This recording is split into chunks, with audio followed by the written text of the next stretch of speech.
ശക്തമായ മഴയിൽ കണ്ണൂരിൽ വീട് തകർന്നു. രാമന്തളി കല്ലേറ്റും കടവിൽ ജാനകിയുടെ വീടാണ് തകർന്നത്. സംഭവ സമയത്ത് ജാനകി വീടിന് പുറത്തായതിനാൽ വലിയ അപകടം ഒഴിവായി. ഞാൻ ഈ തറവാട്ട് വീട്ടിലാണ് നിൽക്കുന്നത്.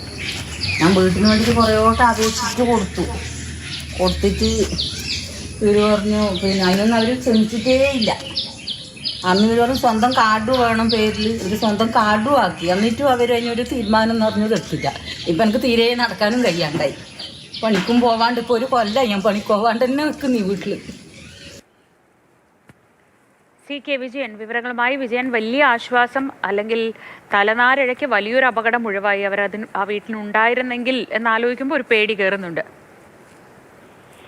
ശ്രീജ, വളരെ ദയനീയമാണ് ജാനകിയുടെ അവസ്ഥ.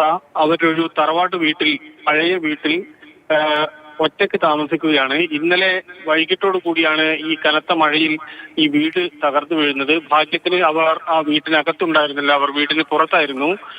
അവർ വന്നു നോക്കുമ്പോഴേ കണ്ട കാഴ്ച വീട് പൂർണ്ണമായും തകർന്നു. അവരുടെ കാലിന് വയ്യായ്കയുണ്ട്. അവർ അത് സർജറി ചെയ്യുന്നതിന് വേണ്ടി ഡോക്ടർമാർ ആവശ്യപ്പെടുകയും ചെയ്തതാണ്. അതിനിടയിലാണ് ഇപ്പോൾ ഇങ്ങനെ ഒരു അപകടം കൂടി ഉണ്ടായിട്ടുള്ളത്.